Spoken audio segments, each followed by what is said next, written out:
Díaz, que es jefe del Servicio de Anestesiología del Hospital General Balbuena. Nos va a hablar sobre lo que viene siendo las escalas de evaluación de trauma, lo cual para nosotros también es muy importante, porque al momento de nosotros hacer también una evaluación o tener una escala de evaluación del sistema traumatológico, nosotros sabemos qué tan grave puede estar nuestro paciente y no solamente basarnos en lo que viene siendo la clasificación de la ASA. Doctor Campos. Bien, entonces se instala la esta, por favor. Esa está. Buen día. Una disculpa por el cambio de programa, ¿verdad? Fue mi responsabilidad. Entonces, pero no hay mal que por bien no venga, ¿verdad? Me dio una buena entrada la doctora Arisbe porque ella ya está describiendo los centros traumatológicos y pues bueno, luego sigue la clasificación de el trauma, ¿verdad? O las escalas de evaluación del trauma. Precisamente ella ya estaba hablando del triage y pues bueno, es parte de estas evaluaciones del trauma. Bien, pues yo quiero poner, es un tema algo árido porque se trata de tablas, ¿verdad? Se trata de colores, de números, y pues esto es un poco árido. Sin embargo, traté de ponerle un poco de fertilizante a través del método científico, y entonces me encuentro, voy a dar esta pequeña introducción. El hombre ha sido responsable de los cambios climáticos, del aumento de la sobrepoblación en ciertos lugares, y esto sin duda ha conducido a que los accidentes sean más severos, ¿verdad? A esta era geológica que hoy vivimos se le llama antropoceno, y es el hombre responsable de todo esto. Así es de que también estamos provocando nuestro propio trabajo, ¿verdad? Nos dedicamos al trauma y lo atendemos y estamos expuestos a él en cualquier momento. Bien, pues ¿por qué crear escalas de trauma? Bien, pues los accidentes ocupan en nuestro país el cuarto lugar de causas de mortalidad. Y en varios grupos de edad, ellos estamos sufriendo en todos los grupos de edad estos accidentes, desde el año hasta los 80 años. Aquí puse los 40 años porque es la mayor frecuencia, ¿verdad? En esta parte es la mayor frecuencia, pero los adultos mayores no están exentos de tener este problema. Bien, las principales causas de mortalidad por trauma van a estar enfocados a los traumatismos craneoencefálicos, en segundo lugar a los torácicos y en tercer lugar a los abdominales. Y existe una gran mortalidad alrededor de ellos. Ya la doctora Arisbe mencionó algunos puntos sobre estos 3 picos de mortalidad, ¿verdad? Y bueno, ¿por qué estas escalas de trauma tratan de clasificar las lesiones traumáticas que se generan ya sea desde el punto de vista anatómico o funcional? Ahora tenemos que clasificar las clasificaciones, fíjense, para poderlas analizar. Y no es una, son muchísimas y cada vez surgen más, pero vamos a ponerlas sobre el lente del método científico. Y vamos a ver qué tanta razón tienen estas clasificaciones. Bien, la organización, ¿qué es una escala o una clasificación? Pues es una organización de datos cualitativos por métodos científicos. O sea, no podemos hacer una clasificación azarosa, tenemos que basarnos a un método científico. ¿Y en qué va a estar basado? En la frecuencia de la patología. Así es de que podemos clasificar objetos, sucesos, ¿verdad? Ordenarlos por clases de ciertas cualidades y simplificar su designación. En este método que ven aquí es el del triage, y le estamos dando colores. Sin embargo, tenemos que agregar algunos datos para poder identificar bien a qué se refiere cada color. Más adelante vamos a verlo. Voy a procurar irme rápido porque así me lo solicitaron, ¿verdad? Pero, ¿qué utilidad tienen las escalas? Si no medimos lo que hacemos, no se puede controlar lo que está sucediendo, y si no se puede controlar, no se puede dirigir, y si no se puede dirigir, no se puede mejorar. Entonces lo estamos haciendo para mejorar. Ese es el propósito de estas escalas. El que no mide es como el que no ve, ¿verdad? Y lo sabemos todos perfectamente, desde el gasto hasta todo lo que hacemos en la vida. Si no medimos el tiempo, se nos hace tarde como hoy, ¿verdad? Bien, la información, bueno, se me hace tarde como hoy más bien, ¿verdad? Información para la acción. Si obtenemos de estas escalas una información, tenemos que realizar una acción, ¿verdad? Y esta acción va a estar supeditada a la información que nos está dando la escala. Tenemos que comunicar estrategias a través de estas escalas, comunicar metas, diagnosticar problemas, ¿verdad? Aunque no son medidas como laboratorio que nos dan cierta referencia para hacer un diagnóstico, nos inducen a saber lo que tiene el paciente y a saber los recursos que vamos a necesitar. Así es de que vamos a identificar oportunidades y entender procesos. Bien. También las escalas nos ayudan a definir la responsabilidad, a mejorar los controles, iniciativas de acción, a crear protocolos de acción, medir comportamientos, facilitar la delegación de acciones e integrar la ejecución de una actuación. Bien, pero para esto tenemos que unificarnos y no todos le llamamos fractura de fémur a una fractura de fémur. Los ortopedistas la clasifican y le miden y también tienen sus clasificaciones. Así es de que vivimos clasificando, ¿verdad? Entonces, pero tenemos que unificar la taxonomía, es decir, a todo le tenemos que llamar igual para poder hacer estas clasificaciones. Tenemos que evaluar la atención previa, el triage de atención, tenemos que conducir a medidas preventivas y clasificar las clasificaciones, como les decía. Así es de que el problema de las clasificaciones es que debe de haber una comunicación. Y ustedes saben que el mayor problema de la humanidad es la clasificación. La comunicación y también la clasificación. Así es de que para que nos podamos comunicar tenemos que tener un emisor y ese tiene que tener un receptor. Aquí está el esquema abajo. Pero si yo le paso una información, y esto lo hemos hecho con pruebas muchas veces, seguramente algunos de nosotros los hemos pasado en nuestras instituciones académicas o en las escuelas, que comunicamos a alguien algo y ese alguien se lo va diciendo a otro y total que llega en una forma muy trastocada, ya no es la información inicial. Entonces, por eso la taxonomía tiene que ser idéntica. Y bueno, miren ustedes, ahora en los registros de anestesia, nosotros estamos tratando de sistematizarlo digitalmente y tienen una variedad de diagnósticos que no se imaginan, de tal forma que no nos unificamos para decir, bueno, pues esto le vamos a llamar así, y alguien llega y le cambia el nombre o le cambia la letrita y con una letrita ya en la computadora se identifica de manera diferente. Así es de que tenemos que ser muy precisos en la taxonomía. Evidentemente, estas escalas van a conducir un mensaje, comunican algo, pero tenemos que entender ese algo, tenemos que orientar nuestras acciones y ejecutar estrategias y acciones para resolverlo. Así obtendremos resultados y esos resultados, si los medimos, podemos ir mejorando. Si no lo hacemos, no podemos mejorar. Así es de que tenemos que llegar a una confianza importante, a un nivel de confianza que supere el 90% para estas clasificaciones. Aunque lo use diferente persona, el resultado debe ser uniforme. Y vean cómo en la alta tecnología los resultados a veces también fallan, ¿verdad? Vamos a utilizar este aparato, falló, el Columbia, ¿verdad?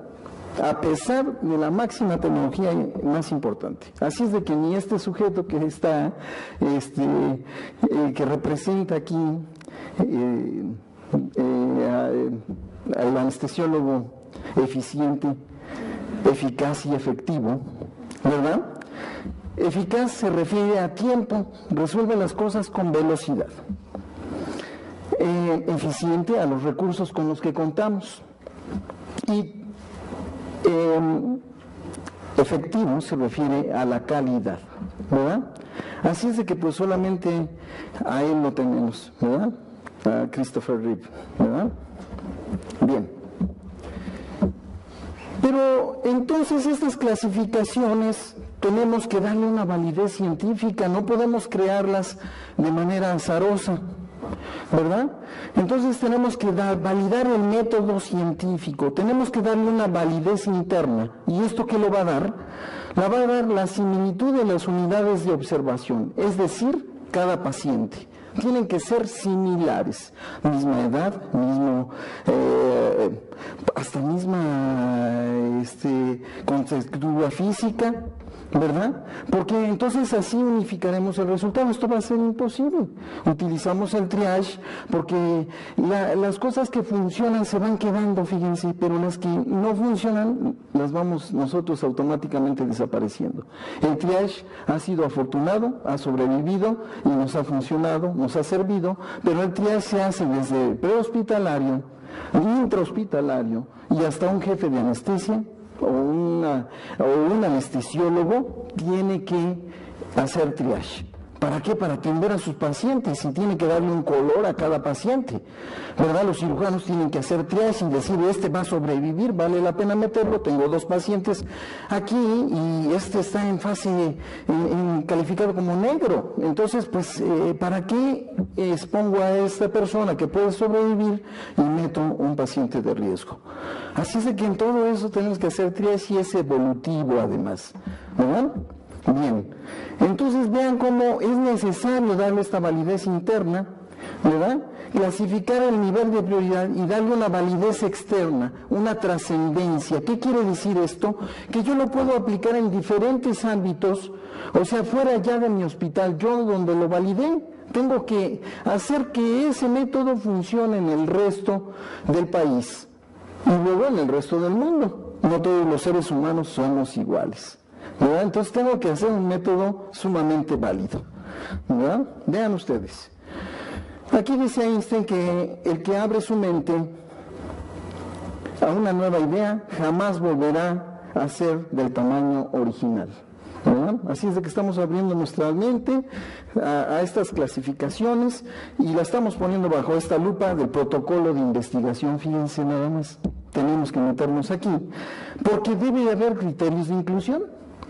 Resulta que la escala de coma de Glasgow tiene que tener criterios de inclusión. ¿Por qué?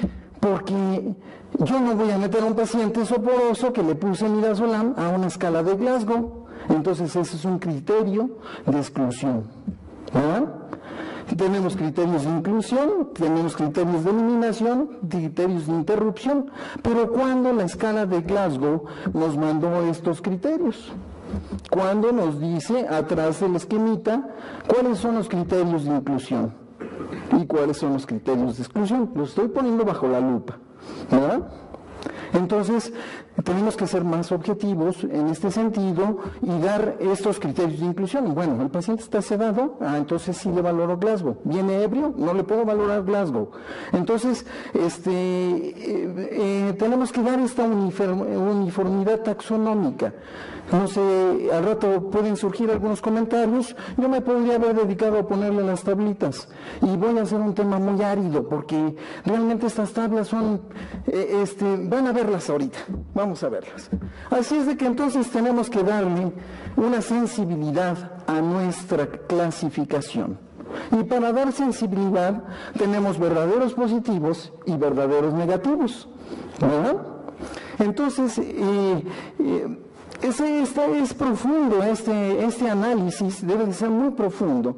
Así es de que la sensibilidad es la probabilidad de clasificar correctamente a un individuo con trauma, que tenga, los verdaderos positivos van a ser aquellos que tengan una exactitud de inclusión de pacientes de acuerdo a la gravedad dentro de mi clasificación. ¿Sí? Y un falso negativo es el paciente lesionado con lesiones no significativas que está catalogado como grave. Llega un paciente a urgencias y le ponen un catéter central. Y este catéter central se va al tórax y comienza a pasar la sangre. Y la sangre que está en el tórax, ahora hago una incisión, le tomo una radiografía y resulta que está lleno de sangre. Y luego una punción, verifico que hay sangre, pero es la que le estoy pasando en el catéter. Y no me doy cuenta, el pulmón está colapsado, y entonces le pongo un sello pleural. La clasificación ya cambió. Lo que era antes, ahora ya está trastocado por las actividades médicas, ¿verdad? Y segundo, el tubo endotraqueal está en el pulmón del lado derecho. Y como no ventila, pues también como no oigo ruidos respiratorios, también le pongo otro sello pleural del otro lado. Esto es real en los centros de trauma, ¿verdad? Entonces esta clasificación, ahora ya la perdí, la que le di inicialmente, ¿verdad? Entonces estamos trabajando, la naturaleza es cambiante y sobre todo la del ser humano, es sumamente cambiante. Bien. También tiene que tener una especificidad, y la especificidad se va a dar de esta manera. Vean cómo hasta tenemos que aplicar una fórmula, ¿verdad? Es la posibilidad de clasificar correctamente a un individuo sano. Un paciente con lesiones no significativas, pacientes con lesiones no significativas son incluidos, verdaderos, negativos. Y los falsos positivos son pacientes clasificados como sanos que tienen riesgo elevado, subtriage, ¿verdad? Entonces vean a lo que tenemos que ponerlo. Las escalas no son pruebas diagnósticas.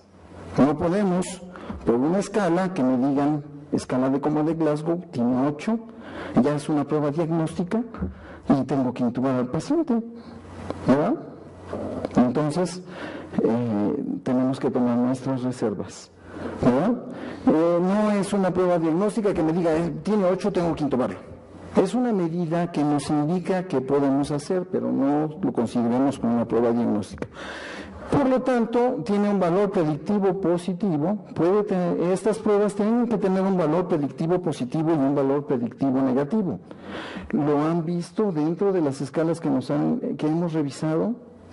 Cuando revisamos el artículo de la escala de Coma de Glasgow, no vienen estos aspectos del método científico, a los cuales cualquier escala tiene que ser sujeta. Bien. Los objetivos reales deben de ser describir objetivamente las condiciones del paciente, seleccionar y reconocer a los pacientes con lesiones severas, prescribir el tratamiento adecuado o de manera oportuna y rápida, eficaz, eficiente y efectiva, permitir controlar la calidad de la atención y pronosticar los recursos que serán necesarios. También nos sirve como guía, ¿verdad? Desarrolla guías terapéuticas, protocolos de atención, procedimientos nuevos, crea uniformidad en el diagnóstico y estadísticas de diferentes centros de trauma para después convertirse en análisis cualitativos en la Ciudad de México, en la República Mexicana, en los países que tienen centros de trauma. Y yo creo que nuestro país va por buen camino, ¿verdad? Entonces necesitamos, los que estamos aquí reunidos, seguir promoviendo este avance. Bueno, este es el hospital donde yo vengo, es el Hospital Balbuena, ¿verdad? Y estos índices también nos pueden dar un índice de ingreso hospitalario, índices de ingreso a UTI, tiempo de estancia médica, carga de trabajo médico, planificar recursos, números de pruebas que se realizan a estos pacientes, ¿verdad? Y aquí vamos a ver cómo también algunos aspectos administrativos van a estar involucrados, ¿verdad? Se monitorean los objetivos de la calidad de la atención y se documentan aspectos de las guías terapéuticas para mejora de la calidad de la atención. También se compara el grado de lesión al ingreso y al egreso, se analiza la atención médica y se investigan recursos empleados, planifican y desarrollan futuras estructuras asistenciales. Las escalas también nos deben de medir las alteraciones fisiológicas, medir las alteraciones anatómicas, investigar los mecanismos de lesión y medir la probabilidad de sobrevida, ¿verdad? También, entonces, al medir ya se crean los índices. Aquí se me encimó ahorita que se transformó la plática, ¿verdad? Los índices fisiológicos, índices anatómicos, índices mixtos y índices para atención de víctimas múltiples. Bien. Las escalas de gravedad, por ejemplo, fisiológicas, pues obviamente deben de hacer un hincapié importante en la medición de la presión sanguínea, de la frecuencia cardíaca, de la perfusión periférica, de la respiración y ventilación y el estado de conciencia. La escala de coma de Glasgow, fíjense qué época surge, 1974, ¿verdad? Y así existen diversas escalas que pueden ser aplicadas desde el punto de vista fisiológico. Aquí tienen el score revisado de trauma. Otras escalas fisiológicas son el simple trash, ¿verdad? Que fue creado por este grupo de Memorial Hospital de California en 1984, evaluaciones fisiológicas agudas en 1985, es el Apache, es aplicado para pacientes críticamente enfermos, y el score pediátrico en trauma en 1987. Así es de que las escalas de gravedad anatómica tienen que caracterizar y clasificar lesiones individuales o múltiples en un individuo. Se basan en datos retrospectivos y su uso es limitado a la evaluación inicial. Sin embargo, durante la escena del accidente, recuerden que incluso a veces detectamos lesiones en el momento de la cirugía, ¿verdad? Muchas veces, pues esto no entra el paciente, entramos corriendo, no hay métodos diagnósticos suficientes, entra corriendo, en el momento de la cirugía es cuando vamos a detectar que tiene roto el vaso, que tiene roto una perforación intestinal. Entonces es imposible que podamos predecir la lesión orgánica que realmente tiene el paciente.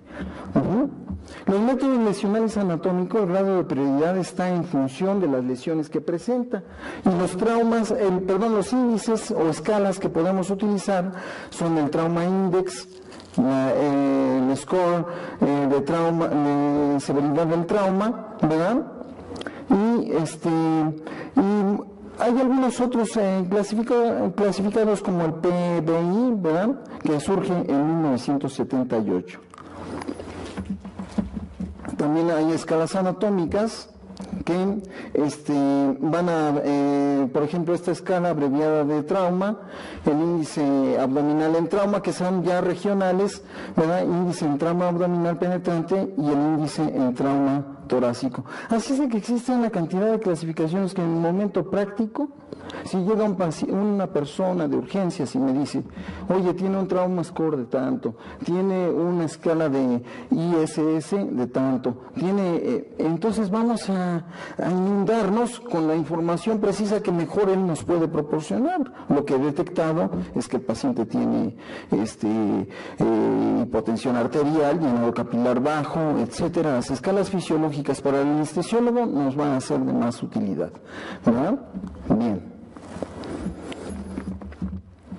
Existen otras escalas como la CRAMS, ¿verdad?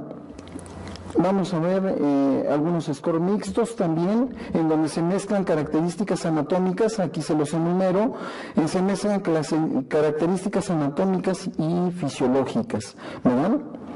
Estoy apurándome porque el doctor Rivera ya me dio la indicación, entonces vamos un poco más rápido. En la fase prehospitalaria lo que queremos es la rapidez de detección de algún problema, que sea eficaz y que se jerarquice a los pacientes que realmente tienen estas lesiones graves y que lleguen lo más pronto posible al hospital. En las escalas de evaluación nos van a marcar la resucitación del paciente en el lugar del accidente, el factor tiempo es determinante y el pretratamiento desde el lugar de la atención es sumamente importante. Bien.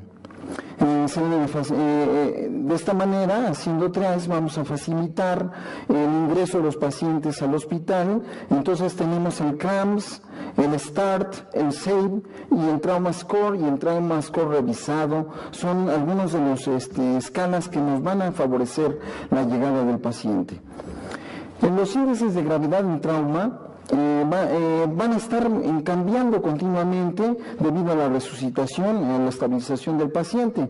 El tratamiento definitivo debe de ser también promovido, ¿verdad? Y la temporalidad va a depender de la gravedad del paciente. La profundidad de la evaluación por instrumentos como radiológicos, tomografía, va a hacer que cambien estos índices o escalas en la sala de emergencias. En la fase hospitalaria tenemos los índices de severidad en trauma que incluso pueden utilizarse para procedimientos anestésicos, tratamientos quirúrgicos, en cuidados intensivos y en recuperación. Y los índices de gravedad lesional al alta van a estar dándonos datos sobre las secuelas potenciales, cuantificar los grados de discapacidad, devolver las condiciones próximas a las previas al accidente del paciente, planificar a los servicios de rehabilitación y los cuidados serán a largo plazo. Los índices de severidad en trauma son la escala abreviada de lesión, el índice de severidad en lesiones, el trauma score revisado, el índice de trauma abdominal, que ya son regionales, el CRAMS score y el TRIS, traumatismos sectoriales. Bien, en los pacientes críticos se utiliza el Apache, ¿verdad? Y las clasificaciones de lesiones orgánicas. Ahora sí, les voy a mostrar las tablas. Ya el ASA lo conocemos perfectamente bien, y sin embargo vean ustedes cómo si agarramos 5 sujetos, quizá con la misma experiencia, anestesiólogos, y les pedimos que le califiquen el ASA a un paciente, vamos a observar que el ASA va a ser diferente para cada uno de nosotros. Va a ser subjetiva esta clasificación. ¿Por qué? Porque no tenemos estos índices de inclusión, exclusión, etcétera, pero nos acercamos, va a haber cierta cercanía entre 3 grados de clasificación, ¿verdad? En medio y a los 2 lados. Pero va a ser muy variable de anestesiólogo a anestesiólogo. ¿Por qué? Porque estas clasificaciones son muy subjetivas. O sea, tenemos una visión subjetiva. Cada quien le va a dar el valor que esté calificándolo, ¿verdad? El trauma índice, aquí está. Utiliza las regiones corporales, el tipo de lesión, vea, laceración y contusión. En el número 1, herida penetrante. 4, politraumatismo. 6, proyectil. En la siguiente, estado cardiovascular del sistema cardiovascular, hemorragia extensa. Tensión arterial de 100, frecuencia cardíaca. Me podría yo pasar aquí describiendo estos datos y va a haber unos que realmente son objetivos, pero otros van a ser subjetivos. Sin embargo, aquí está la tabla para que lo analicemos, ¿verdad? No me voy a detener demasiado en estas tablas, pero les voy a dar algunas de las cosas que tienen como valor normal, 16 en Trauma Score, el valor codificado es de 0 de 7.8, ¿verdad? Valores de menos 12 debe de irse el paciente a un centro de trauma. Clasifica pacientes traumatizados, clasifica escena del accidente, determina grados de severidad en lesión, determina si se requiere hospitalización.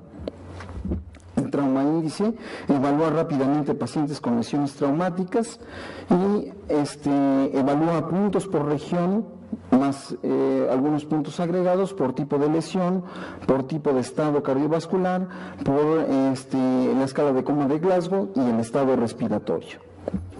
El trauma índice interpreta el score mínimo como un trauma de 0 a 7, buen pronóstico, score moderado de 8 a 18, score grave de 19 a 25, score máximo de 30. Vean ustedes cómo tendríamos que aprendernos una gran cantidad de clasificaciones, ¿verdad?, para poder darle utilidad a estas escalas. Bien, la escala de coma de Glasgow, todos la conocemos, ¿verdad? Es un sistema de puntuación neurológica, sencilla de usar, gradúa trastornos de conciencia, facilita acuerdos entre distintos médicos, evalúa la exactitud del estado neurológico. ¿verdad? Es de 13 a 15 puntos y alta mortalidad después de los 8 puntos, ¿verdad? El 50% de los traumatismos craneoencefálicos tienen una escala de coma de Glasgow de 9 a 12 puntos y con TAC anormal, ¿verdad? A partir de los 8 puntos se requiere de intubación endotraqueal según los cánones. Escala de trauma. Esta es otra tabla, la escala de trauma, toma en cuenta la frecuencia respiratoria, el esfuerzo respiratorio, la presión sistólica, el llenado capilar, ¿no? Entonces, se basa en el llenado capilar, el lecho unguial, la mucosa labial, ¿no? Vean ustedes, aquí la tabla nos señala hasta 4 puntos, útil para... es un valor codificado de la escala de coma de Glasgow, también lo toma en cuenta, predice la evolución del paciente, mayor fiabilidad en la evaluación de lesiones cefálicas y se atribuye un rango a cada parámetro y se multiplica por un factor de compensación asignado. Entonces nos metemos en una complejidad tremenda, ¿verdad? Si nos llegan y nos dicen, bueno, tiene un trauma score revisado de 12 puntos, es un valor normal, tiene un valor codificado de 0 a 7.84, que tiene un buen pronóstico. Vean ustedes. Trauma score revisado. El trauma score revisado, vean ustedes, aquí se clasifican porcentajes, porcentajes de sobrevida. Si tiene un score de 8, tiene un 98% de sobrevida. El trauma score revisado, aquí están las escalas de supervivencia. Vean ustedes como en una escala de 16 tiene una supervivencia del 90%, trauma score de 8 tiene una supervivencia de 22%. Bien. Si el trauma score nos dice que tiene menos de 15 puntos, pues hay que derivar a un centro de trauma. Si el trauma score revisado tiene menos de 12 puntos, tenemos que derivarlo a un centro de trauma. Y la tensión arterial sistólica, las respiraciones respiratoria, si hay una escala de coma de Glasgow, aquí está cómo debemos de derivar pacientes al centro traumatológico. Vean ustedes cómo la practicidad se pierde. Entonces, lo único que ha perdurado es el triage. Entonces yo puedo hacer, si me hubiera dedicado a revisar estas tablas, vean ustedes, les voy a mostrar el ICE. Vean ustedes la tabla de ICE. No la vamos a aprender para poder clasificar un ICE en un paciente. Esto lo han hecho las productoras de autos, que ponen a los dummies y los chocan contra paredes y ven el grado de lesiones, y entonces hacen estas tablas de clasificación anatómica. El ICE son clasificaciones anatómicas. Les puse uno en las memorias, les puse algunas de las tablas en las memorias. Si ustedes quieren revisarlas, ahí van a estar, y si quieren mi plática, se las doy con todo gusto. Lo tengo en el USB para que revisen ustedes las tablas. Y bueno, yo realmente por eso les comentaba que podría ser muy árido este tema. Yo quiero mostrarles el resto de las tablas, ¿verdad? Simplemente para que vean la cantidad de datos que tienen estas tablas. Yo no me podía pasar el día describiéndoles cada una de estas tablas, así es de que las puse mejor sobre la lupa de la investigación científica, sobre la lupa del método científico, y espero que esto haya sido de utilidad para ustedes y que analicemos bien hasta dónde debemos clasificar, cómo debemos de clasificar y qué vamos a aceptar como una clasificación. Creo que este es el tema de debate, tenemos que ponernos de acuerdo para que la comunicación que nos llega de urgencias a nosotros sea ideal y que sea perfectamente entendible para que nosotros tomemos las decisiones adecuadas en el momento oportuno. Con esto quiero agradecerles que me hayan escuchado y quiero que tengan presente que clasificar es bueno, pero ¿hasta dónde vamos a llenarnos de esta información? Muchas gracias.